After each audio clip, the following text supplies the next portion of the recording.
Hello and welcome to the Decade Parade, episode 5. I'm Tim, and I could say my name then as well. And I was just going to say, I'm sat across from, and then you jump in. Sorry, I'm not very professional. No, right, this is episode 5. So yeah, as always, we're just going to be reviewing video games that came out 10 years ago. If you're not aware about, if you're new to the podcast, you're not sure what we do, we just take a look at games that came out 10 years ago, give our general thoughts of how they compare to today's standards, really. Yeah, if they hold up and if they were going back comparing to similar games, and by the end we just end up, it's just about an hour of chatting rubbish about it, really. Yeah, pretty much. Saying it's more of it's like a 90% saying bad things and about a 10% good things. Yeah, we basically just say everything bad about it and then say, yeah, it's still worth playing. Yeah, we are Eurogamer. So there you go, we've just saved you an hour. But yeah, as usual, we're all going to slip into something a bit more casual as we wind down about what me and Tim have been up to for the last since our last podcast. So, Tim, what have you been up to? What have you played? What have you watched? Been playing bits of Days Gone, pretty much. Oh, are you still sticking with that? Yeah, it's good. I like it. I've not played it in a few weeks, been busy, but yeah. That's pretty much the main game I've been playing. I really liked it. I really like it. Are you enjoying it more since you last spoke about it? Or yeah. Is it, yeah, good. Yeah, I think it's got a bit of a bad rap for whatever reason. I don't know. I think it's just the fact that it's a PlayStation exclusive. Like, people hold PlayStation exclusives in such high standards. Yeah, I think that's it. And stuff. But is there anything wrong with it? Definitely not. I really like it. Yeah. If you're into like Far Cry-esque open world kind of collectathons, the story's good. I think I do hear a lot of good things about the story for that game. Yeah, it's good. Apart from being a bit janky and a bit disjointed. I heard someone say it's basically that Sons of Anarchy. It's basically that, but with zombies. But with more of like a Last of Us vibe. Yeah, I've not watched that, so I can't say. But no, yeah, it's good. I liked it. Started playing Pokemon Let's Go again. Why did you stop playing it last time? I don't know. I just stopped. To be fair, just pretty much that. Last time I only played a few hours of it anyway, so I barely scratched it, and I've been playing that for the past week. I've no idea. I really got into Pokemon again. I remember you got your daughter playing it as well, didn't you? Yeah, well, she stole the screen while I was playing it with one of the Joy-Con, because you can play with just one Joy-Con. So she stole the screen, and I just carried on playing it, and she thought she was playing it. But yeah, that's it really. Is that just Pokemon in Days Gone? Yeah, I think that's it. Fair enough. What have I been playing? I started playing that Plague Tales Innocence. I think I saw the. Do you not know what it is? What even is? What's that? Do you not know about it? It's that thing. Plague Tales. Did you not see that the trailer with Sean Bean in it? No. I'm not gonna lie. I didn't even know about that game until I saw that trailer. so I can't talk. But yeah, I bought it, and it's basically picture Last of Us mixed with that game, that Brothers. Yeah, same people who made A Way Out. Were the two Joys? Yeah. But you don't control two different characters. It's basically just you control a girl, and it's basically about getting your little brother. Because it's called Plague Tales, because it takes place during it's like its own little world, but it took a lot of inspiration from when the plague hit Europe and it pretty much wiped everything out. Yeah, it takes a lot of inspiration from that. So it's set in France, and basically this plague hits, and basically the English Inquisition come and they're after your little brother for some reason. You never know why. Right. And it's hinted at more and more by the fact that I'm not going to spoil it, but it's hinted that he's a lot more than what he appears. So it does have this bit of magical element to it as well. But it's good. It's it's very focused on the rats. The rats don't like light, so it's a lot of you can't go into the darkness because otherwise you'll die. So it's a lot of light manipulation into setting things on fire, moving it about to clear out the rats, etc., etc. There's not really combat because you spend a lot of time because you're only this little barely teenage girl, so you can't really fight these knights and stuff. You do get a lot of alchemy stuff you can craft and stuff. One of them because you have a sling that you throw rocks with. You basically use that to destroy things in the environment, knock bridges down and stuff. And one of the alchemy things you get is you throw it at the knight's helmets. It's like an acid thing, and it forces them to take the helmet off. And while the head's exposed, you just throw a stone into their head and it kills them. So it's good. It's like a good mixture of like exploration, story, puzzle solving, and not really combat, but there is every now and then where you do have to fight, but every now and then, whatever.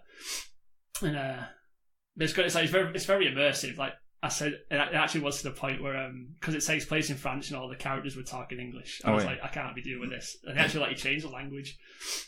So I actually changed it to French language. But doing that, when the English soldiers come, like they start speaking French as well. So it's like, no, my immersion. But I would rather the main characters be talking the native language than the invaders speaking their native language. But other than that, it's really good. I do recommend it. I'm really enjoying it. Like I say, it does have a very Last of Us like bonding between two different character feels to it, which being this big story lover that I am, I really enjoy it. You know, I'll say I'll add it to the list, but I probably won't. I think I heard someone talk about this on another podcast actually, and they said don't play it with English language because apparently the English language is gash. It's not. They said put the French one on. I played it with English voice acting for like 30 minutes. They talk with like English but with like a French accent. Right. I don't know. I didn't mind it, but I just thought it would have been more immersive to actually hear him talking French. And the French voice acting is actually really good. Fair enough. I can't complain. Fair enough. And what else am I doing? I've been playing that Katana Zero on Switch as well. Oh yeah, that's really good. I really enjoyed them. It's the same people who made Hotline Miami. Oh, is it the actual same people? Yeah, I thought Devolver Digital. I think it's on my list. That I definitely want to play. It's that good. One. It's like that same style of gameplay where you have to clear out an entire room without, and if you get hit once, you're dead. It's so good though. It's like it's so stylish. Like the story's great, the music's great. A good thing about the music is that every time a different song starts, it always says like the name of the song in like the corner of the screen. So if you ever want to play it yourself, you got the song name in front of you, which I find nice. And it's so good. It's just like basically enter a room, and because you're like a samurai, you use like what he basically plans like what he's going to do, so it makes a bit more sense than him constantly dying and restarting. Yeah. So he's like picturing what happens in his head, and then as it happens, if he dies, he basically goes like, "Oh yeah, that's not going to work." So it makes more sense and just keep coming back to life. And when you kill everyone, and he goes, "Yeah, that'll work," and you basically replays what you did. Right. So it makes a lot more sense than just randomly respawning all the time. Yeah, I've heard a lot of good things about it. It's so good. I can't stop playing it. Good. How long is it?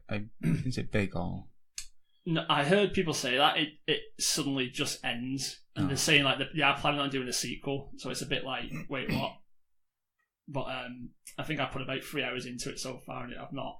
Bear in mind, you will die a lot. That's why Hotline Miami took me a lot. Have you played Dead Cells? I have not much of it, but it's a similar type of premise. Yeah. I mean, I really like Dead Cells. The only thing that bugged me was just I hate the games like that where you just got to keep replaying from the beginning. Yeah. Just keep going in to get better loot, and then you just get that little bit. It bugs me that. I'd rather, like you say, Hotline Miami's great. You die a lot and stuff. Those style of games, but at least you're progressing through somewhat a story. Yeah. So yeah, I'll probably get on that then if it's similar to that. With Katana Zero as well, you actually get to pick like your own dialogue options, and some of them are quite funny. I think there's one point where you enter like a hotel, and it's because you dress up like a samurai. This guy goes, "Oh, I see you're a cosplayer." He's like, "I love anime," and it's like one of your options is something like, "Oh, it's like, oh, I get out of my way," and stuff like that. But the other one's like, "Yeah, I'm obviously cosplaying as such like this made up anime in the universe," so it's quite funny. I always pick the most stupid options. Good. Yeah, what else have we been doing? Started playing that. I finally got around to playing that Nier Automata, which I've been meaning to play since it came out. It's really good. I don't understand why it took me this long to play it. I keep thinking, I'll play that one day. Yeah, it's really good. Like the combat, so it's very like Devil May Cry hack and slashy, like with like a sort of like a Bayonetta type of dodge, like freeze time kind of mechanic. Yeah, it's good. Like, and apparently it's like every time you replay through the main story, it's always from like from a different point of like a different character as well. So there is value to playing it multiple times to get like the full story really, which is always good. It's just giving it a bit more of replayability. Is that it? Sorry. Yeah. That's no, I don't mean that is always that. I'm sorry. I'll stop talking now. No, I mean it's no. That's pretty much. I feel like I played Days Gone still and a Pokemon game, and then you're like. To be fair, I feel like the last episode it was like the other way around for me because you had so much to say about Days Gone and Dreams, yeah, and I was just like, yeah, I played Devil May Cry. I've just not had time this month to considering it's a long month as well. Yeah. But yeah, and something for both of us. Game of Thrones finally ended, didn't it? Yeah, it's been enough time now to talk about both Game of Thrones and Endgame. Yeah, it has. Yeah. So on a scale of 1 to shit, Game of Thrones. Like I've said to you before, I feel like what happened in the end is I was happy with it. Like we're not going to spoil it. We're not going to spoil. Like you know who became king. This and that happened. Voldemort. Yeah, Voldemort. You must not be named. Think you know who became king, etc., etc. I feel like 90% of what happened to all the characters I was happy with, but it was just how they got to that point and how it all came about that I didn't like. Like it, like I keep saying to it felt rushed. It felt unexplored. It felt like they could have just added so much more, and that's what disappointed me the most about it. Yeah, the plot was. I'm absolutely perfectly happy with the plot. Mm-hmm. Everything that was there was fine. It's just the fact that it was rushed. Yeah, the warning signs were there in season 7 when the two knobheads didn't have any source material to go off. Yep. And then it got worse. But season 7 was not nearly as. It was actually a lot better than season 8. Season 7. Oh, in hindsight, no, yeah. In comparison, yeah. But then still, you compare season 7 to any of the other seasons, and it's still. Honestly, I didn't mind episodes 1 to 3.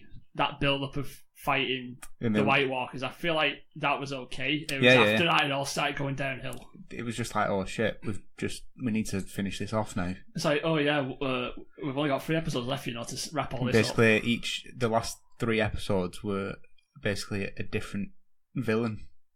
Yeah, it jumped from, each one. Without spoiling it jumped from 3 different villains, didn't it?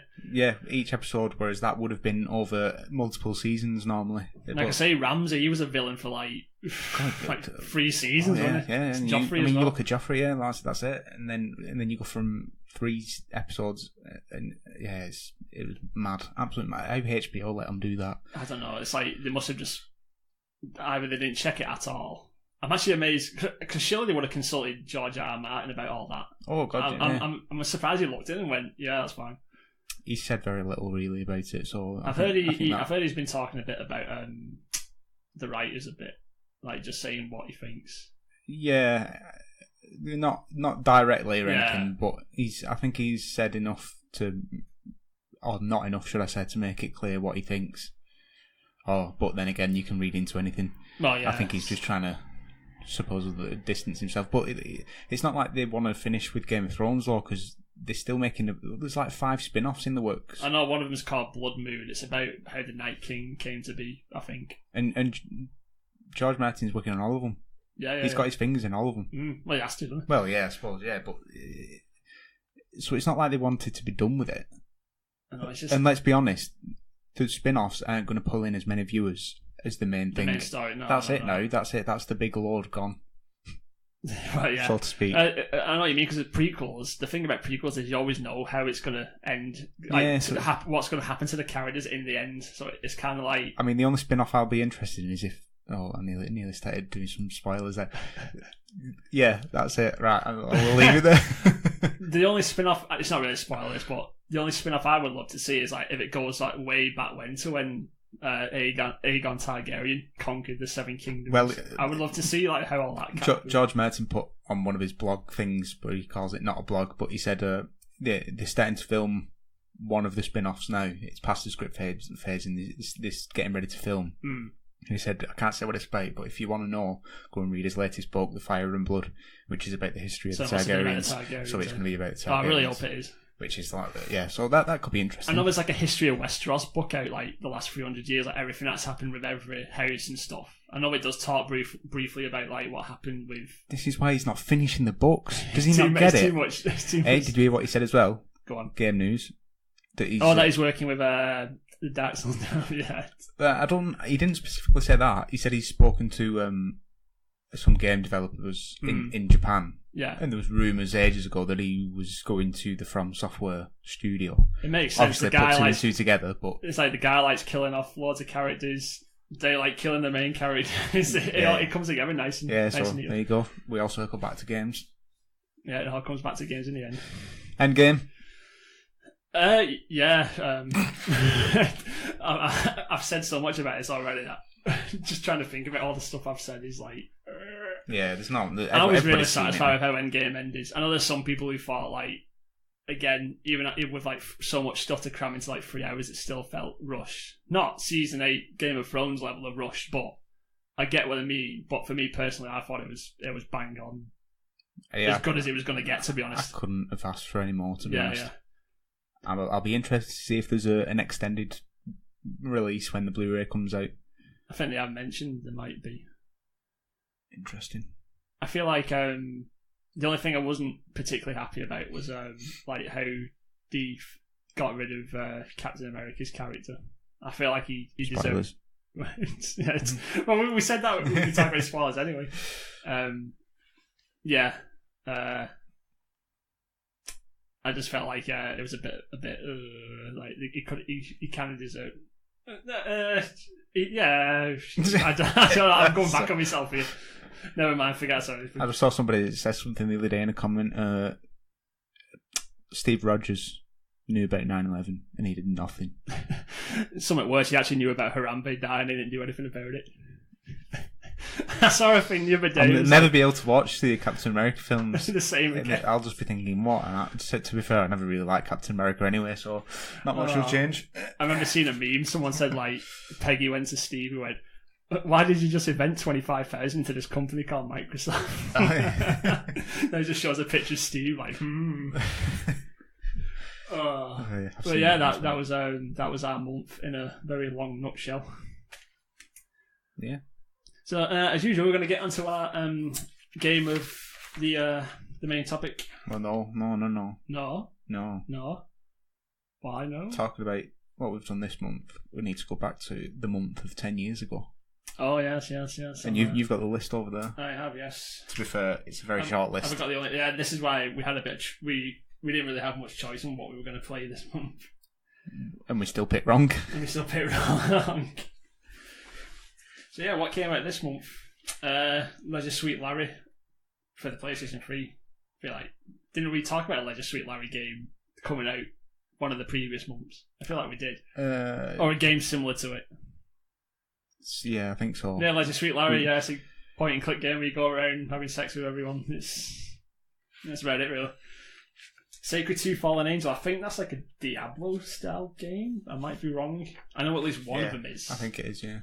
But PlayStation 3 and Xbox 360, there wasn't many ARPG style games with a console back then. No. It was all PC. Because I think when Diablo 3 came out, there wasn't. Everyone was like, bloody hell, it's like, not many come out for the console, like ARPG wise, because we just don't work. Even though I disagree, I actually prefer playing them type of games with controllers. Yeah, I played Diablo 3 on PS3, 4, whatever. Yeah, I thought it was brilliant. There you go. May 14th, Killing Floor, great game that. Yeah. Like, really good, like co-op fight shooter. I only played the second one, but yeah. Oh, it's like the music and everything, like just like the variety of zombies and levels and like it was similar to I think Black Ops Zombies is the same. Yeah. Like you get like a period between each wave to like go. That's by literally just stuff. the game, though, isn't it? Right. Yeah, really good. But actually well made. Quite a lot of time playing that. Actually well made. Yeah, May 19th, we'll mention that one because it's our topic of the day. But yeah, 3 games came out on the same. Another game, Terminator Salvation, which I don't want to talk about now because it sort of ties into this game we're going to talk about today. May 26th, Infamous for the PlayStation 3. This is the game that we after playing the game that we did play, this is the one we kind of wish we actually chose. But we didn't choose it because we've already both played it. Yeah. So it was like, let's just give something else a go. Yeah, we do. every time we pick a game, we do want to try and pick something that neither of us have played. And I feel like up until this point, every game we've played, there's always been at least one of us who's played. Yeah. Yeah, mostly. Pretty much everything, yeah. Yeah, you played. Oh, no, apart from Mirror's Edge, because neither of us played that. Oh, did you? No. Right, yeah, fair enough. I mean, apart from Mirror's Edge, everything else was something at least one of us had played in the past. So that's why we tend to pick something we've not touched, because it does bring out, like, it creates a different sense of, like, what people think of it, if that makes sense. Because, like I said, with when we talked about Jedi Knight last month, because I played it so many years ago, it was like, I can't remember half of this stuff that you were talking about. But yeah, Infamous, great game. It's really not much like it, is there? Apart from like Prototype. Sucker Punch is one of my favourite studios that PlayStation technically own. Technically. Do they actually own them? The Sony owns Sucker Punch. I think do they? Yeah. All right, well there you go. Yeah, so they produce some of my favourite games. I think Infamous is one of my favourite PlayStation exclusives. You never played the second one, did you? Infamous. Yeah. Yeah. Did you? Yeah. Sure I never completed it. Oh right, that was what I was thinking of. But the second one was so much better. Oh god, no, yeah, I played a lot of it. I just never finished it. The second one was my favourite. Like, and it just never seemed to end. That was a good thing. I don't know why I never finished it. It's probably one that I'll go back and do actually. How many times have we said that about games? When it comes up on the next. So have you played Infamous 2 yet? No. Is that it? Is that the full list? There's more, but I don't have a clue what those games are. And Fair enough. For the sake of saving time, I'm just not even going to dignify myself with talking about them. Yeah, I've realised, like, when it comes to summer and then no games come out, it's going to be really difficult. Yeah. And when we was talking about doing this on a weekly basis, it was never going to happen. Especially with some of these. I mean, look at that for the month. How would you drag that out over 4 weeks? I have no idea. Right. So anyway. But yeah, that was this month 10 years ago, so we're going to go on to what we did actually end up playing, which was a little game that came out in May 19th called Bionic Commando. It was like a more modern take on the sequel, which was more of a... Not the sequel, sorry, the prequel, which was like a more... Like typical 2D focus, like... It was a direct... This one was a direct sequel to it, wasn't it? Technically. It did have elements of like the story that happened in the first one, but because there wasn't that much story, I think they ended up... because I feel like the original one came out in like the 90s, I think? I might be wrong. Yeah, something like that. Yeah, but I'd say back then games... Wasn't the original one like the NES? I believe it was, yeah. Yeah, there's something like that. You know, I mean, they made like a proper updated like HD version of it called Bionic Commando Rearmed. So yeah, Bionic Commando, you've got a bit of information there for us, Timothy? The developer was Grin. I've never even heard of them before this, to be honest. Didn't they make... They're not the people who made Ghost Recon, were they? I don't think so. I think they made... I honestly don't... I should have researched this, but I think they made Future Soldier, I think. Or whatever it was called. The Future version. No. The one that you despised. Was it Future Soldier I hated? Yeah, because you couldn't get it... Because you got it on PC, didn't you? And you couldn't get it working. Yeah. One of them, yeah, I hated. I think that was the one they worked on. No. I might be wrong, though. I don't know why. That's probably why it didn't work. Capcom published it. Director and producer, whatever. They released it. The reviews were mediocre. It was a lot of 7s, 5s, 6s. Yeah, Destructoid 5 out of 10. Eurogamer 7 out of 10. Where we look at IGN 8. That's being generous. 8 US and 7 UK. Yeah.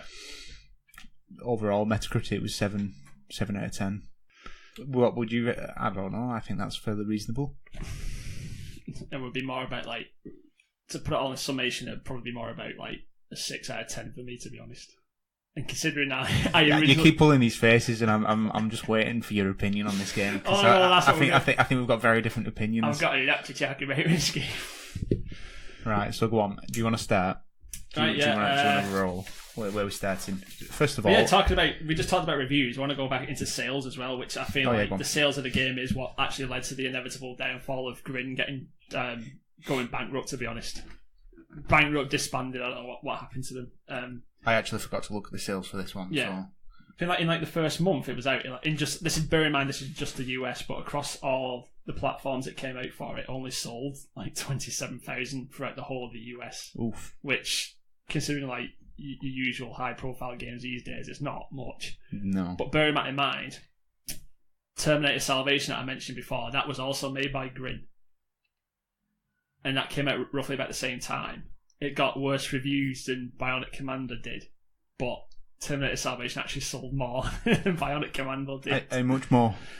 It actually sold 43,000 in the US, despite having like worse reviews and having the reputation of being a movie tie-in game, which, as we know, majoritively is usually you say that bad. reputation, but obviously that reputation has not paid off, but it's helped.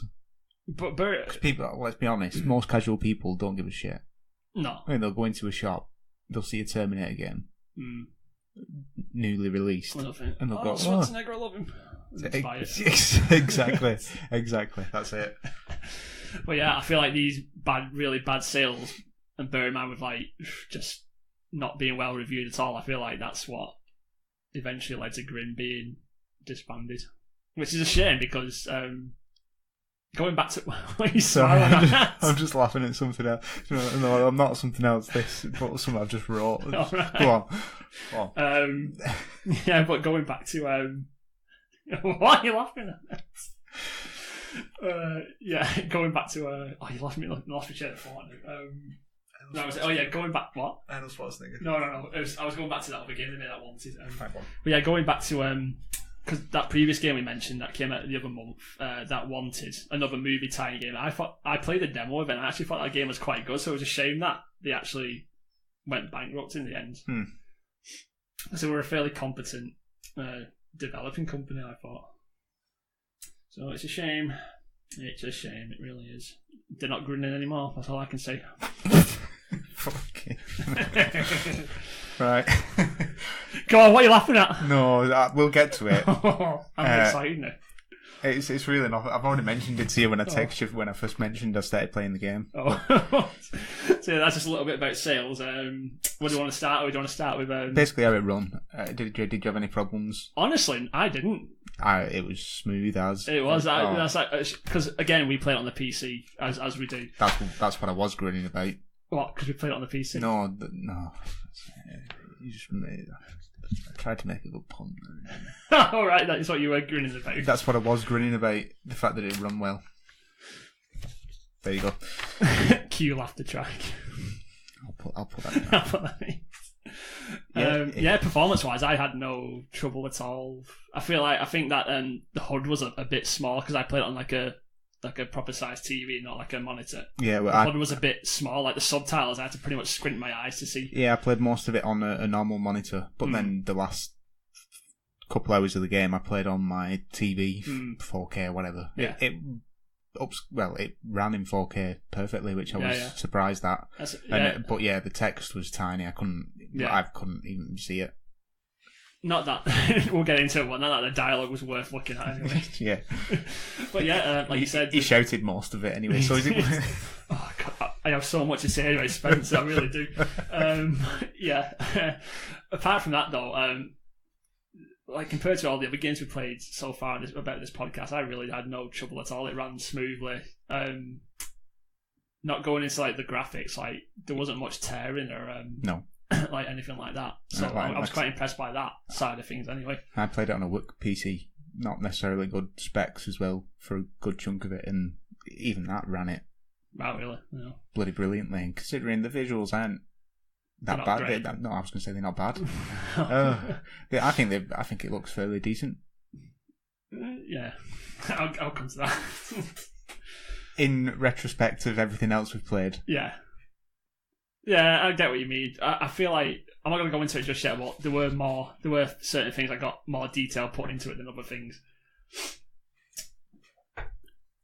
But yeah, going from that, I feel we're going to jump into, because I feel like we're both itching to talk about this, the story and the characters. Yeah, go on, start with the story. Do you want me to start it off? Yeah. The story was really like typical 90s like action movie type thing, which they did say they were deliberately going for because it was kept more in the theme of like the original game. So it's like typical like 90s like foreign German scientist guys like trying to take over the world and stuff. You had this like macho proper American stars and stripes kind of like hero guy dishing out one-liners and Yeah. those one-liners. Yeah. Oh, don't. But yeah, it was basically like it felt like if Arnold Schwarzenegger did like going back to Arnold Schwarzenegger, like doing if he made a Bionic Commando movie, I feel like this is what it would have been. That sounds brilliant. It does. That sounds amazing. But that's what it is. The story's so bad it's good. Like it didn't feel like there was much of a story at all. Like the big plot twist towards the end was stupid. That's literally what I've wrote. I said you pretty much led all the way through on this one objective just to get to this thing. Nothing happens whatsoever, and then right at the end there's just this big twist. Quotes, big twist. That twist is one of the most stupid twists I've ever seen in my life. And then at the end, it's like all this story stuff happens, and it's like, where was this for the past 4 hours? There's pretty much, I know what you mean. There's pretty much nothing leading up to that point. You run into like that girl Mag, and she was just, she served no purpose to the story at all. Just the fact that she talked about like bionics for this like look down upon people. That's all she was there for. But the main character, Nathan Spencer, is it Nathan Spencer? Isn't it? Something like that. Yeah, I can't. It's definitely Spencer. Yeah, he just gets called Spencer. Yeah, but the main character Spencer did already make that point clear that bionics were like treated as like second-class citizens type thing. Yeah, so basically you get brought in as an ex like bionic soldier. They've all been like imprisoned because they're all dangerous. Yeah, they had there was like a big event called the Purge, wasn't there? Yeah. Where it's like all bionics were like locked away because they were deemed a danger to like the country and stuff. But apparently this guy needs you now because there's been a terrorist attack. Joe. Yeah, so obviously like it's all dead serious. At first I was like, all right, okay, we'll see where this goes, whatever. And then it starts, and then as soon as it lets you play, it sets this tone of really serious, like, oh, the terrorist attack and all this, blah, blah, blah. As soon as you start killing people, what does the main character do? He throws out a lot of one-liners, like cheesy one-liners. I've never heard anything like it. I've never burst out laughing as much.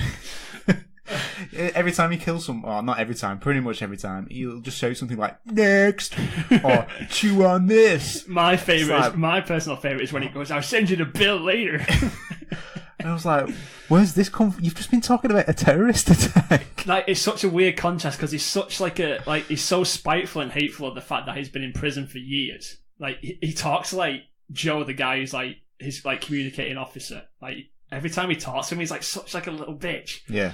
He's like, there was one bit where Joe said like, "Oh yeah, we're keeping a track of you on like where you're going all the time," and he's like, "Why would I want you to know where I'm going all the time?" And then immediately after that, he's back to throwing out cheesy one-liners again, like just like when he like knocks people off the edge, he's like, "Woo!" stuff like that. It's such an odd, weird contrast of character. It's bizarre. It's so brilliant. It's absolutely fantastic. It's so like the entirety of the story. It's so bad and cheesy that it's good. I absolutely love it.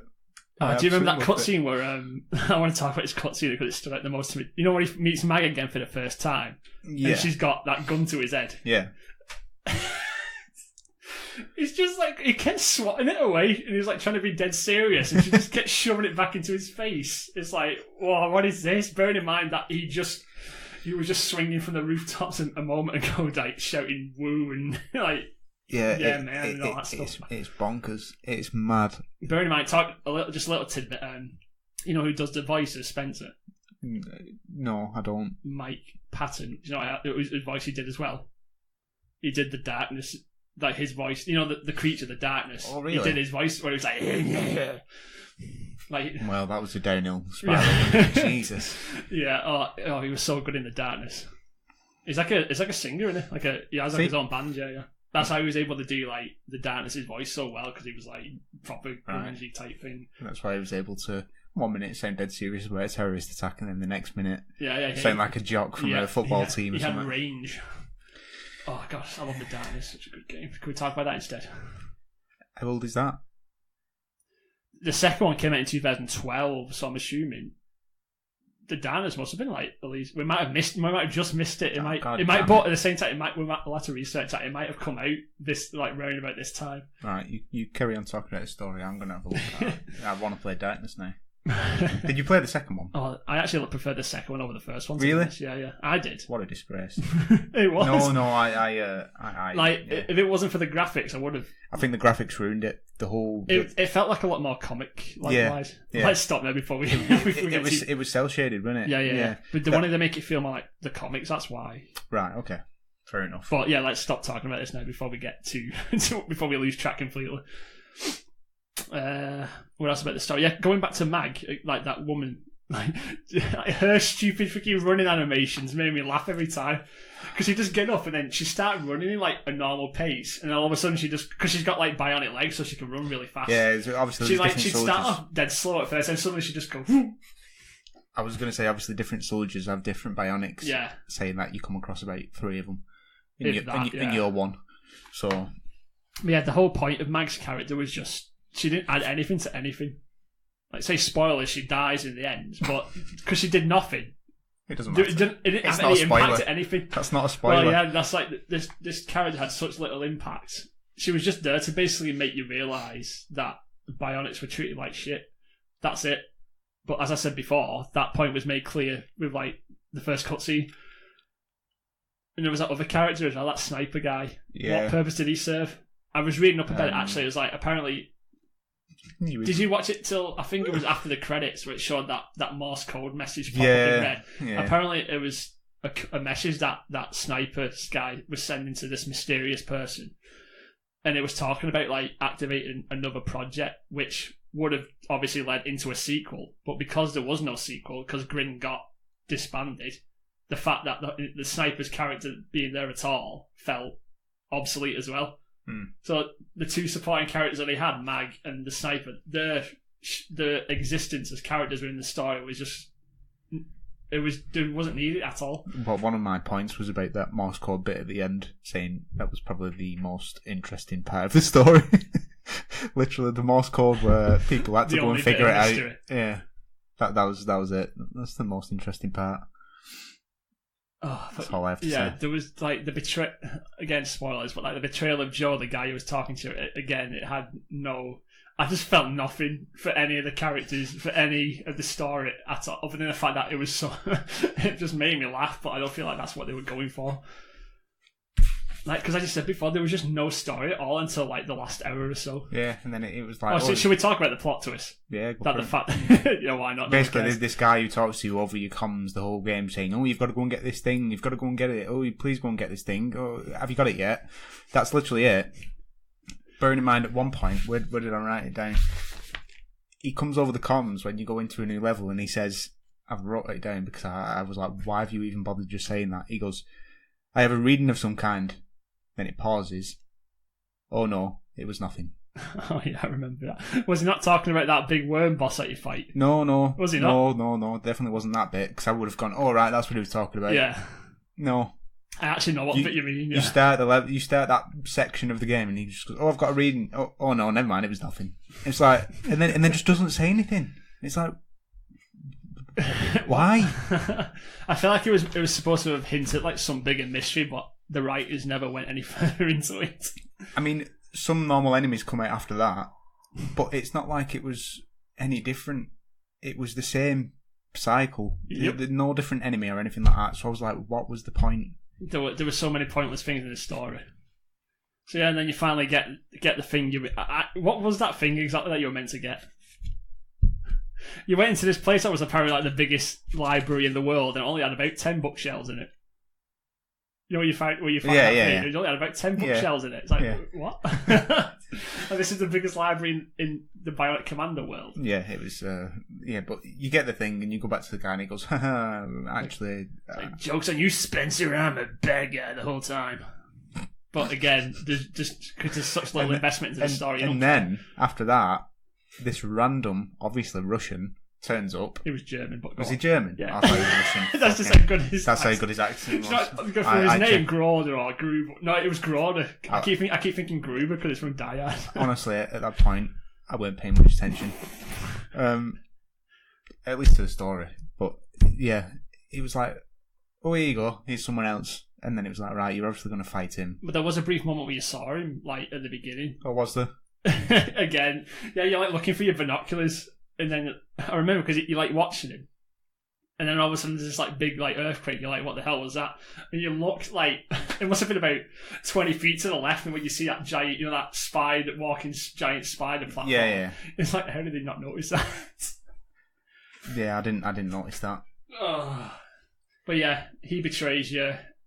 A big battle ensues. You fight the German guy on top of the giant spider platform. By the way, we'll get into this a bit more later, but one of the worst boss fights I've ever had.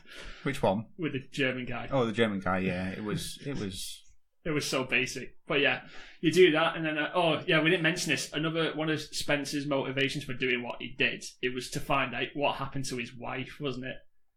Because she left it. She basically disappeared off the face of the earth when he got his bionics, and he never heard anything from her since. Yeah, and so one of the big motivations of him doing this thing for the government was that Joe, the guy who betrays him, promised him that he would tell him what happened to his wife. Yeah.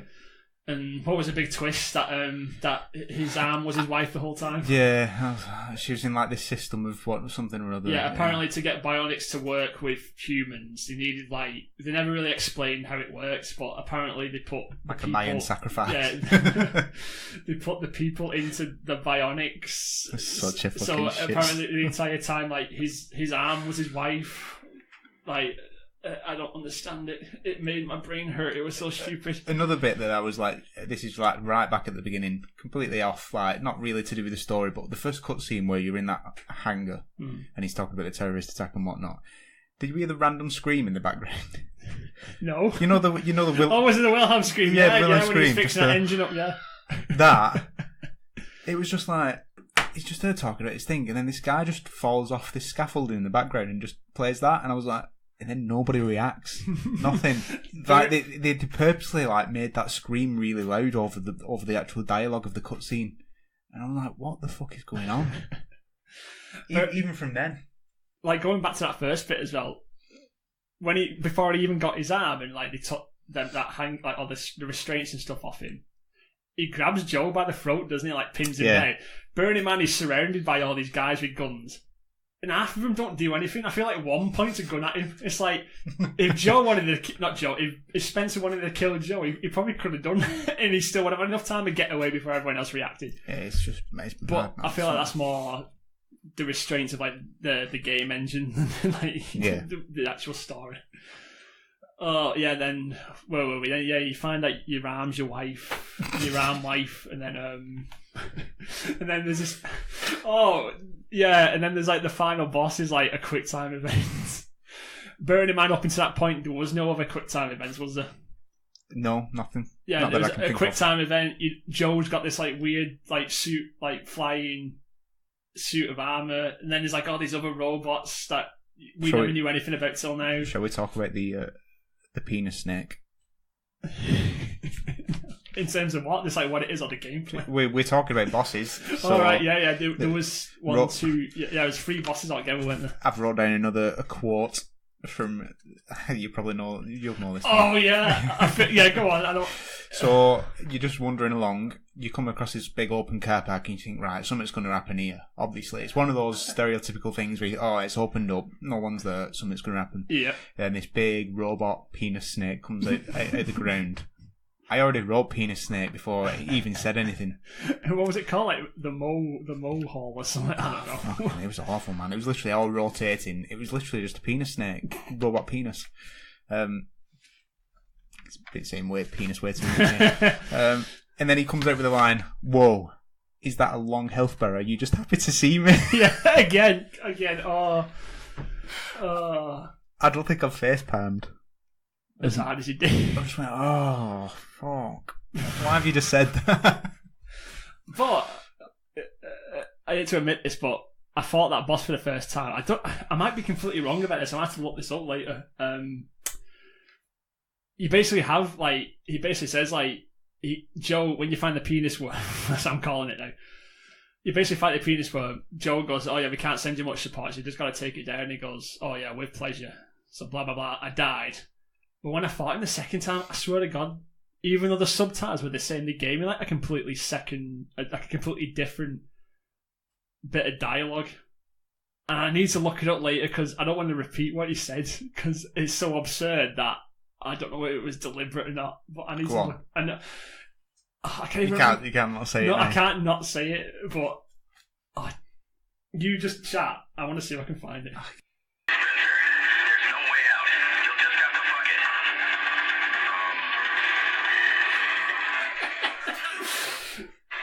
Yeah, that was it. Did you? When I heard it, I went, "Wait, what?"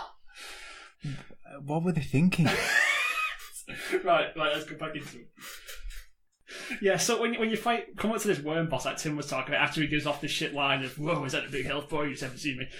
Originally, Joe says to you, like, "You've got no choice, you'll just have to fight it." And Spencer goes, "With pleasure." So you fight it, and if you die and have to fight it a second time, you get the same thing again, like, "Oh, is that a big health, blah, blah, blah." But then this time Joe goes, "Oh, you've got no choice." And instead of saying you'll just have to fight it, he says you just have to fuck it. And Spencer goes, and me and Tim just listened to it then, and both of us, because I first heard it when I first played it, I was like, what did he just say then? But I just showed it to Tim, and what do you think of that? I can't believe they've actually put that in. Like, I mean, it's funny. It's funny, but it's not like the game's... It's like they've put funny bits in for just random like, it doesn't fit. Yeah. None of it fits. It is funny. But in such an absurd kind of way. And the fact that I literally wrote Penis Snake and they're clearly referencing it that way as well. I love it. I really do. Mad. Absolutely. What were they thinking? Yeah, and then we're coming back. And then, yeah, like I said, and then story. That bit at the end's like, how flimsy, you know, he defeats Joe at the end with that armour when he's fighting in the sky. And yeah. He basically headbutts the glass, doesn't he, and smashes it. He's in like a big suit. Yeah, he's like in this suit with like, that glass must be flimsy as heck. All he had to do was headbutt it to smash it. Just cling film. It must have been like a sugar glass or something, I don't know. Because all he did was headbutt this suit of armour and smash it. And then he headbutted Joe so hard that I'm assuming it killed him. And then the end, it was just Joe falling. He smashes some kind of reactor thing on the suit, and it blows up, and then he just falls. It just shows him falling. And there was this reactor thing had like a massive. Bear in mind that reactor thing was what you were sent to get throughout the whole game, wasn't it? Again, I don't even know what it is. Must have been for the suit. To be fair, there was a lot of. Remember when you hacked all them relays? There was a lot of optional dialogue, so there probably was. We're talking shit about it, but there was probably a lot of answers in there. It's the thing I've said before, especially about fear and whatever. Yeah. It seems to be it was a thing. They put most of the story in those bloody dialogue, logs and reports and stuff. Yeah, it's like, put it in the frigging game that I'm playing. You've paid these voice actors. Use them.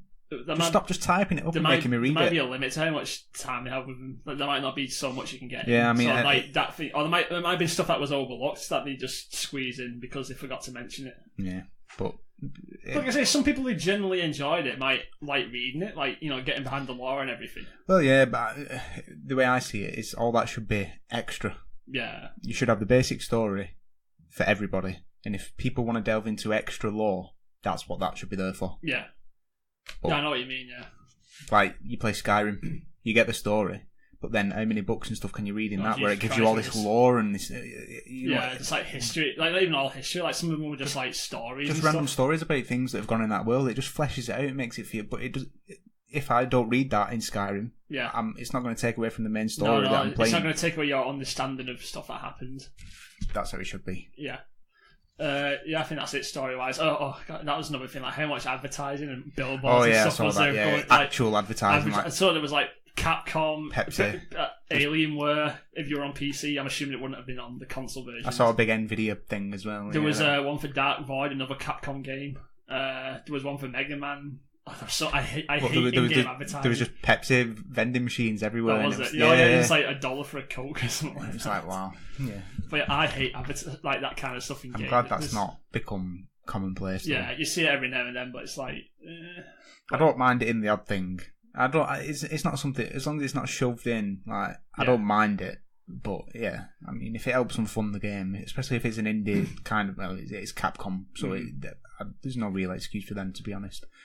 But if it's an indie thing and that's the way of them getting funded, I can overlook it. It's not that big of an issue for me. But I get why people don't like it. Yeah, there wasn't much of it, so like you said, it wasn't a massive issue. But when it wasn't But when it was there, it was in your face. Yeah. Like a massive billboard. Yeah, like some of the things you had to swing across was like your only option, and it was like a billboard attached to it, so it was like you couldn't miss it. Yeah. It's like, oh, please don't. One final thing, the music, pretty much nothing to say about that. No. Apart from like the main theme, that was only... Oh, there was like, again, going back into this like different contrast of like really seriousness and like this campy, upbeat kind of like thing that we're going for. That music they played when Spencer was falling at the end, it was like this dead proper serious like sad music. It was like, again, all this stuff we've just experienced, it completely takes away from the seriousness of the moment. Yeah, it's like there's really serious bits, and then next minute he's screaming next when he kills someone. It's like, what the fuck's going on? There's another thing. You know when you get that adrenaline thing in that spin attack? Did you never use it? Never used it. You know when you kill loads of people at once, he shouts next, but he shouts it in like such a high pitched, like deranged kind of voice. He goes like next. Oh, for God's sake! It's like, again, it's just like they can't find a balance. I don't know if it was deliberate or not, or like we just didn't know what they were doing. But if it weren't for the story stuff trying to be so serious, I would have loved it. Yeah. If it was properly tongue in cheek the rest of the time. If it was like Deadpool while you was playing, and then the story was they was trying to make a serious story. That's what it was like. Whereas if the cutscenes and everything else was like a proper Deadpool-esque, tongue in cheek, it would have been fucking brilliant. It would have been brilliant. Oh man, it would have. Oh yeah, it'd still be going. I'd definitely say that. But I agree. That's what I think. But I feel like we've said all we need to say about like the story and the characters and stuff now. Yeah. So we need to get into the meat and veg of it now. That's gameplay. So Tim, I feel like you've probably got. I've not got much. Have you not? No. You go first. Honestly, yeah. I mean, I've put it was okay at first. I was enjoying it.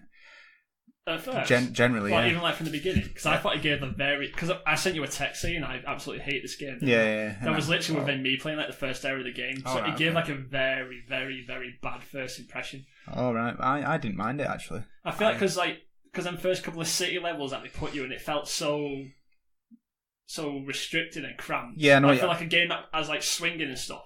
Bearing in mind, it's supposed to be like big open levels, but a lot of it's like cut off by like water and like these radiation walls and stuff. So it's not actually as big as it seems. Yeah, but when I say, I mean, I put it was okay. Or I thought it was clunky, really clunky and finicky, and like you said, the swinging when you're trying to get used to it right early on was really, because it does a kind of thing where it swings slow and then it speeds up as you get to that's a point I wrote down. It makes me feel like I'm a rock with a jetpack strapped to me. Yeah. Because like you say, you're just going so slow and then all of a sudden you just go straight up to the top. At the end of each swing, it like speeds up, but then you've got to release to get the time to swing across. There's no, for a swinging game, it's like there's no sense of momentum that you get from it. From a swinging game. From a swinger's game. It's basically a really, really poor man's Spider-Man. With guns. A poor man's Spider-Man. That's it. It is, yeah. It's a poor man's Spider-Man that's not been well designed. Yeah. The swinging could have been mint. It could have absolutely... I feel like if it didn't... There might have been some like, limitations, but I feel like if they didn't break up every bit into like... Because there was always like... Each area was like its own separate area, wasn't it? There was always like a loading screen you had to go for to get to the next bit. There's always... I'm amazed how many tunnels are in that city. Yeah. Oh, those tunnels are stupid. Literally, you go to like a tunnel through a bridge, and that's like the start and the end of every single level, and each level's only about 5-10 minutes long. Yeah. And it's shocking. Yeah, it is a really short game as well. They couldn't have come up with a better design for getting from area to area. Like the city bits I didn't like, but once you got into like the more open like canyons and the jungle bits and stuff, I actually thought it wasn't too bad because you had more to work with. Yeah. So I feel like within like 10 minutes of like finally getting into like the open city bit, I must have swung like thinking it was like quite an open area, and I hit that radiation wall straight away and I died. And sometimes it doesn't make it clear. Like there's like a blue tinge to the road the radiation wall is, but it'll be like right up the top or along the edges, and like so you could be swinging out in the middle of the open and you won't actually realise that there's a bloody invisible wall there. I feel like you can only survive radiation for about 5 seconds as well. You die straight away. Yeah, it gives you a warning early on though before you go too far. Yeah, but because I usually swing into them areas. Yeah, it's you like fly I into don't them. have enough time to notice it and then go, oh shit, I need to get back. Yeah, but yeah, like I say, I enjoyed it at first. Apart from it being a bit clunky, Yeah. I didn't mind it. My problem was it become really repetitive. Like you say, each level, it was practically the same thing. You come across some foot soldiers, and then a bit later on, there's some like mechanical brutes. Yeah, like mechs. Yeah, and then at the end of each one, you get to you hack this terminal, and then it turns off a minefield, and then you swing across the minefield, and that's the level done. And then it's practically just rinse, repeat every one. That's literally the cycle of every level. Even like the variation, like the mechs, it was pretty much always the same. Like them, like what can I call them? Like the bruiser ones who always kept trying to get up into your face. Those are the shield ones, and the ones who were kind of like gorillas because they moved around like him, and then they were always trying to like smash you. The variation between them is like you had one that kept trying to smash you, one that had like a gun, and then the other one was one that could fly. And like I keep saying, like, they shot, like, Hadoukens at you, didn't they? Yeah. They flew up and he went, like, oh, Hadouken. So I thought that might have been another little Easter egg. So, well done, Capcom. I wouldn't be surprised. It was blue. But yeah, I get what you mean. There was not much. Like, again, there was only, like, 3 bosses, wasn't there? 3, There was a helicopter, the penis worm, and the Russian German scientist at the end. Yeah. Oh, yeah, I forgot about that helicopter. Yeah. I think I feel like that helicopter was actually probably the best one because I actually did have to think about what was I supposed to do in that bit. I didn't realise because once you hit it once with a rocket, it starts shooting out flares, doesn't it? Yeah. I didn't realise you had to target all 3 of it parts at once. It was just clunky. That going into another problem. Yeah. In terms of ammo, that's what bugged me. That guy drops these bloody ammo drops for you and whatnot, and all weapon drops, and then you got to pick up the rocket launcher. Then shoot the thingy, whatever. Yeah. But it just never gives you enough ammo. And then it only gives you more. Well, he only sends another one down when you run out or nearly run out. Yeah. So then if you do it really quick, you just stood around waiting. Yeah. Waiting for the next one to drop. And it's like... It was the same with the penis worm as well. Yeah, it's like this shouldn't be happening. I didn't mind that one because I was just throwing cars at him. Yeah, you could do that, yeah. Yeah, you could do it in like a car park, aren't you? Yeah, and there was loads of the cars. You can pick them up with your arm and then launch them. Yeah. And that's the way I did that one. So I didn't mind that one that much, to be honest. And then later on, to actually beat him, he flings you up in the air, doesn't he? Yeah. But just drop on him. And you got to go and sit on the robot penis. You got to go for the eye. Hit him in the tip.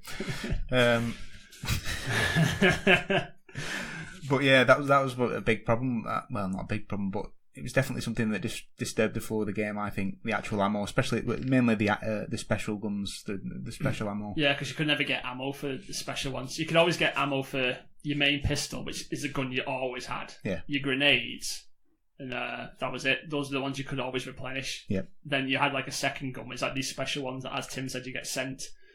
And even then, there wasn't much variation to that, was there? There was like a shotgun, a sniper, a rocket launcher, and a grenade launcher. Yeah, something like that. Yeah. Oh, and like a machine gun as well. Oh yeah, the big machine gun was probably the best one, just for general use. Yeah. I thought the grenade launcher was my favourite one. I mean, for general use, yeah. But yeah. But going into weapons, I didn't realise at the end just how overpowered the pistol actually is. Oh yeah, sometimes you could drop them in one. Oh yeah, because the combination I came up with is that when you can latch onto enemies with your claw, don't you? Yeah, and then you fly towards them. But I didn't do that. That's what I did at the beginning. Right, yeah. But by the end, I realised that when you cling to an enemy with your arm, the camera moves to the enemy. So it acts like a lock-on function. Oh, right. So if you just do that, you quickly aim to him, shoot him. But even when when you hold on to him for too long and you hit the wire with the electric stun thing and it shocks you. If you release before they do it, they enter this animation where they put the thing away, the stun rod, and get the gun back out. So if you just do that and then hook them again, and then they go back into the animation they're about to hit it, let go, you just keep doing that, you basically stun lock the enemy. And because you've got the lock on from latching onto them, you just keep... I did that with every single enemy once I realised I could do that. And I just... Goddamn brought the game. I brought the game. I just bulldozed through every enemy. The only ones after I realised I could do that, the only enemies I had trouble with was like the mechs. Yeah, but even then, by the end, they kept sending at least like at least one special weapon down in every single area you went to, so they weren't a problem either. Funnily enough, towards the end, when they start sending more of the mechs to you, you kind of get used to how to beat them by then, and it actually becomes easier. It does. The first ones I struggled with because you're trying to obviously figure out how you beat. I didn't have a clue how you beat the first one. Yeah. I didn't realise you had to get the thing on his back. Yeah, and I'm like, how the friggin' hell do you beat this thing? Because every time you try and throw something or shoot it or whatever, he just put his shield up. But yeah, towards the end when you figure out certain tricks and whatnot, it becomes easier, and like you're facing like 3 or 4 of them at once. Yeah. Yeah. I say you do learn different like arm abilities and stuff as you go on, don't you? So you are getting this sense of like you are getting. To be fair, the most of the thing I did for beat just the general foot soldiers was when you latch onto them, you can like throw them up in the air. Oh yeah, throw them back down. Yeah, I just kept doing that because it practically killed them instantly. If flinging normal soldiers at other soldiers didn't create that frigging shockwave as they hit the ground, it probably wouldn't have been that good. But it's just because of that little AoE shockwave that even just flinging normal enemy, you can even, because after a while you meet them like heavies and everything, don't you? Yeah. But you can even fling them straight away, so it's like, what's even the point? I know it's a bit just like a normal enemy but with more health.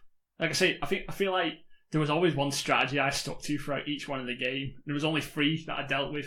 At the beginning of the game, I just killed everyone using the zip kick. Yeah. Where you got them, you zip. Because 2 of them, they were down. And then once I got the fling ability, then that's all I used then. Because again, it's so overpowered. And the fact that you could sling... If you could only throw objects in the environment, it wouldn't have been that good. But because you could do it to normal soldiers as well, and as I said, it created that little shockwave that pretty much knocked out like all the other soldiers off their feet.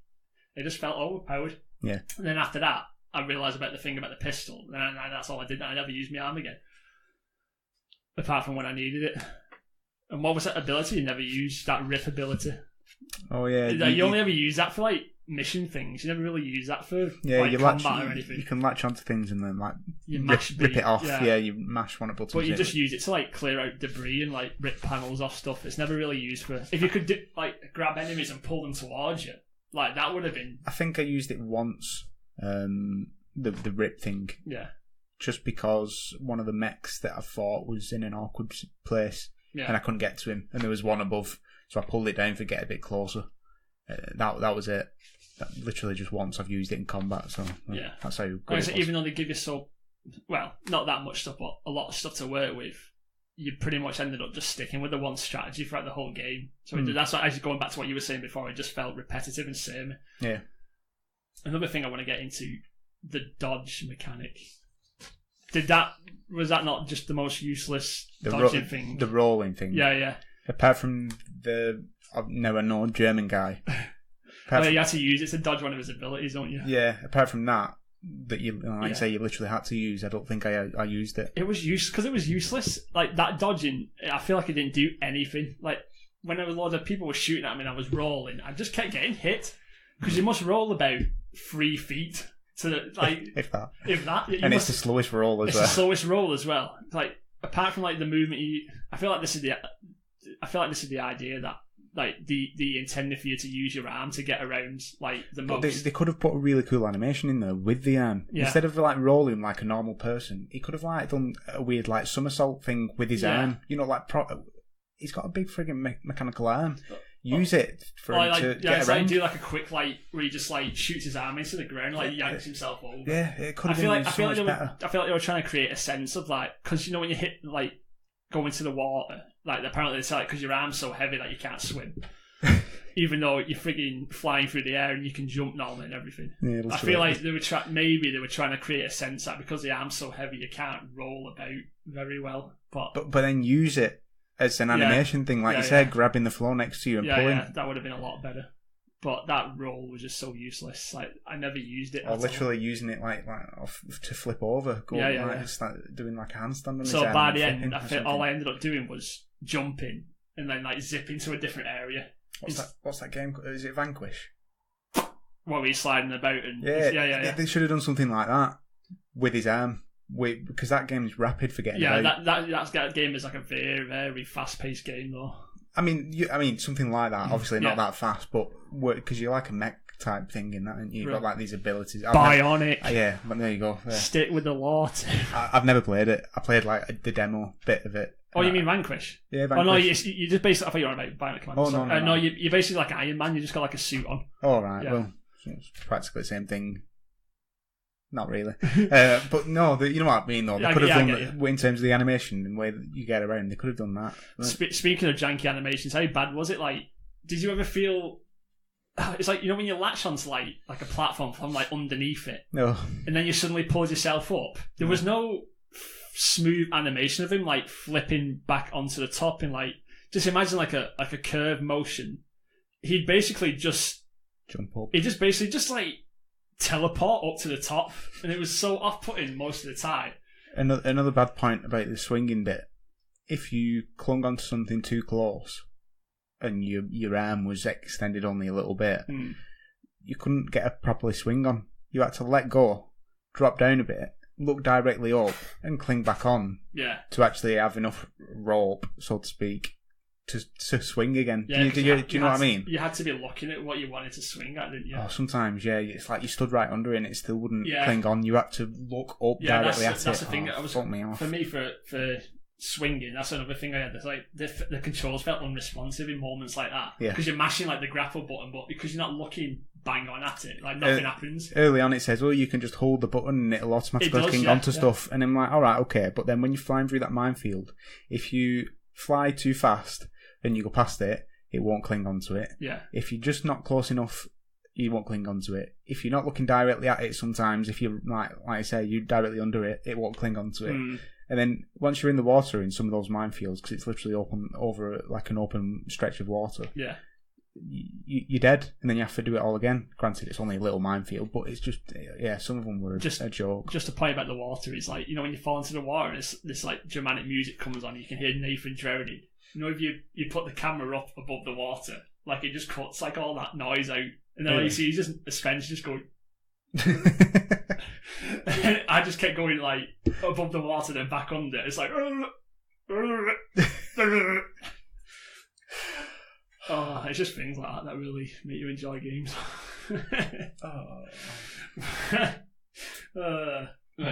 What else is there to talk about? Just the textures and stuff. Like going back into like what I was saying before about like there's some stuff was a lot more detailed than others. The character models, like the faces in particular, they just look like they were made of clay to me, especially Spencer, and because I could see like the arm, there was like a lot of detail in the arm, like all the wires and everything.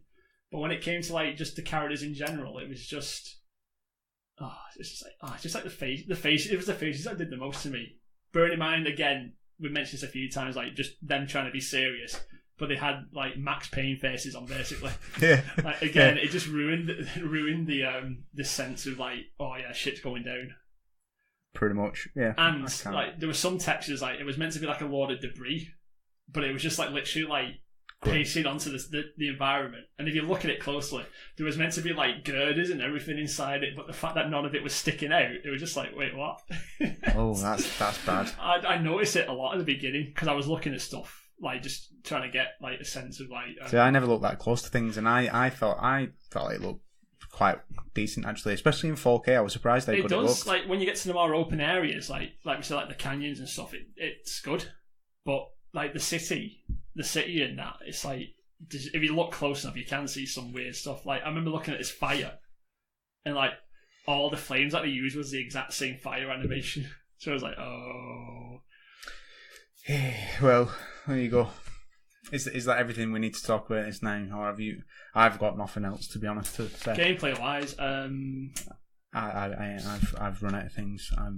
There's not much. It's just rinse and repeat. Fight the same for 3-4 enemies. Yeah, if that. Yeah. I just want to talk about that German boss fight again. It was so basic. What was it? Going back to when we talked about their mechs, how they had the weak points on the back, didn't it? Yeah. Basically, it revolved around like dodging his attacks and hitting him on the back. And all he did like one jump attack. Like if you just rolled, not that jumped out of the way, you would have been fine. And then he had like this quick like little dash they had to roll out of the way. And that was it. And then he summons like a load of little robots, but you could kill them just by grabbing them with like your arm. But then he just continues doing the same 2 attacks anyway. So for like a near enough end boss fight, it just felt so. Yeah, it was a bit. That bear in mind, considering like the actual final bit was just a quick time event. Yeah, I can't say anything really. No, it was. They should have just ended it there, to be honest, because the bit after that just felt. That was another thing. Once that boss fight happened and that the big spider crashed and the game kept going, I was like, wait, what? That's not the ending, because I thought that was it.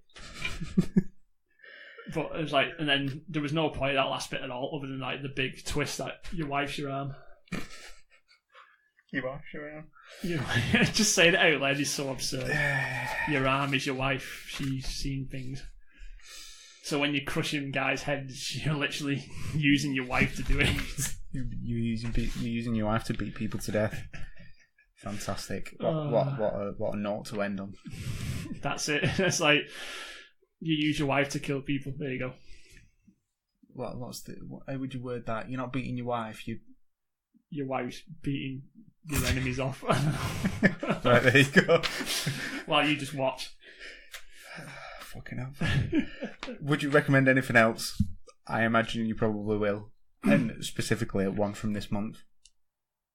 Ones from this month? Yeah. I mean, for a game where you're supposed to be some form of like superhuman, like superhero. Yeah, Infamous, of course, yeah. Obviously, I was thinking more like, I was actually recommend playing games like Spider-Man. Yeah, Spider-Man. Spider-Man just nails, like, not even talking about the most recent Spider-Man, like Web of Shadows for PlayStation 3 and Xbox 360, like that really nails swinging. Yeah. And you actually had like the actual open world as well. It wasn't cut up into chunks like Bionic Commando was. Yeah. I feel like it would have been a good game, Bionic Commando, if it was an open world, because it would have just give you more to swing with. Because for a game focused on swinging, I didn't feel like I did that much. I felt like I was on the ground for the most part. Yeah. But with Web of Shadows, like you feel like you spend most of your time up in the air, and like even the new Spider-Man game, you're just constantly in the air. Yeah, Spider-Man, even Just Cause 3, like you zip line on that. Like Just Cause 2 and 3, like that felt so much more tighter and like crazy. Just Cause 2 didn't even come out that long after Bionic Commando, did it? Did it not? Really? I don't think it did. Because I remember I first got my PC when not long after Just Cause 2 came out. So it was definitely like, must have been about 2008, it's about 2010, 2011. Yeah, something like that. So it wasn't that long ago. But yeah, Just Cause 2 really nailed that whole swinging, zipping around. Good fun, Just Cause 2. Like, just Cause so 3, much, just so much messing about. Like, I feel like Bionic Commando could have had so much more of that. Yeah, but then again, if it was an open world, would it not have felt more like a budget one, like Prototype? Honestly, no, because I thought Prototype was... If it was like Prototype, I thought it would have been alright, because Prototype was... At one point, I thought Prototype was better than Infamous. But then I played more of Prototype. Yeah, it's just... I know, I'm disgraced with myself. It's one of those things that when you're trying to sleep at night, your brain thinks of like all the shit you've done in the past. Like that's one of the things that comes up. When you think of embarrassing times. Yeah, that's one of the things that come up, and it's just like, And I can't remember why I thought that. It was just one of those things, like when you try something for the first time and it's like, oh yes, it's really good, but then you think about it some more and it's like, oh, okay, maybe it's not that good. Yeah. But yeah, if it was more like Prototype, I thought that would have been really good. Like even as like a budget. Yeah, to be fair, I think it would have absolutely benefited from being open world, but they would have needed a lot more time on it to polish the swinging, to polish making sure it actually connected. I don't know, it was just a swinging, because once you were flying through the air, it felt good. Because I remember fighting some enemies and I was like they were on top of like a broken bridge, and I just swung and I aimed at them and I shot like a few grenades at them, and it was times like that where it actually felt good. Like you were this like bionic guy just swinging around like killing everyone, but it just didn't give you enough to play with. It didn't give you enough room. It didn't give you enough of a playground to play on. Yeah, it just felt so cramped and built the tools and then restricted them. Yeah, basically. It was what's that saying where it was like the size. This is like a saying where something's like the size of an ocean, but with like the depth of a pond. Yeah, that's what it felt like. Yeah. Like it made it look so big, but with all this water and like radiation walls, it just felt so cut off. Yeah, which is a shame. Like it really is. I feel like this game could have been a lot better, to be honest. But yeah, apart from like Spider-Man, Just Cause, like I said, Infamous. Prototype. Infamous is brilliant. Infamous is so good. Why didn't we play that instead? I feel like we would have only had good things to say about Infamous, though, would we? We want the shit games, so we can just talk rubbish about it. No, I wanted this to be the premise of this podcast to be celebrating good games. No, Tim, we just shit talk. It's called the Decade Parade. We're supposed to be putting them on this pedestal. And yet they're all disappointing. We do. We put them on a pedestal, and the crowd chucks and then some eyes and stuff on them. Break it fucking down. We put it on it, and then we kick the pedestal like from under the feet with a noose around its neck. With a noose around its neck. But yeah, have you got any similar games? No, I'd say the same as you. To be honest, yeah, Infamous, Spider-Man, definitely. The most recent is absolutely Spider-Man. spot on, man. It is brilliant. Spider-Man game could not. I've got the DLC, and I've still not played that yet. But yeah. Like, you couldn't make a Spider-Man game that was much better than that. I just can't wait for more. Yeah, same. Of that. Because they did leave it open for like a lot more stuff at the end. But I don't think Bionic Commando was that bad. I mean, if I enjoyed it. Did we say anything good about this game? No, but we do this all the time. We said this at the beginning. I know. We'll shit on it, and then I'll say, "Oh, it was good though. It's still worth your time." I enjoyed it. So it was. I think the tone should have been set, like we've said, one or the other, serious or. I think it would have absolutely been a million times better if it was just completely taking the piss out of itself and whatnot, like it did. Even going back to the first game, like that remake that they did, the Rian version, it was it felt so much better. Like the music was so much more like upbeat, and like the characters were all like dead colourful and like typical like camp 90s like action movie style. So as you said, if they just stuck with that, like all the one-liners would not have felt so out of place. Yeah. All the Easter eggs and stuff, like what we were talking about, that little comment where he said, "You fuck it" and stuff. It's just mad. I'm actually amazed you didn't see that. It's mad. I didn't die, so. Oh, that'll be why, because I only saw it because I'm terrible. But yeah, and so would you recommend playing it in today's modern age? Yeah, if you get it for a few quid or something, But yeah, then again, it's like, just go and play Spider-Man or something. I would not recommend it, because I recommend just playing Spider-Man Web of Shadows instead. Just better game, better story, better swinging around. There you go. That's it. So yeah, got anything else to add to that, Tim? No, that's it, I think. So yeah, another nice meet. I feel like we did have a lot to say about this one this time. I thought we was going to come in and have nothing said, to be honest, so we've not done too bad. It was a game so bad that it made us want to say a lot about it. And all in all, even a bad game can lead to good things, it would seem. Yep. And that's the theme of this episode, I think. Yep. So if you want to leave us any comments or whatever, go to Twitter at the Decade Parade, or email us at thedecadeparade@gmail.com. Yeah, or we have a Facebook group as well, Decade Parade Facebook group. Somewhere out there in the vast ocean of Facebook. Or like us on iTunes and subscribe and would be great. Thumbs up. Give us all your feedback, good or bad. As usual, it's the only way we'll improve. Yep. And I think that's it. So for this one, I'll say goodbye. Bye.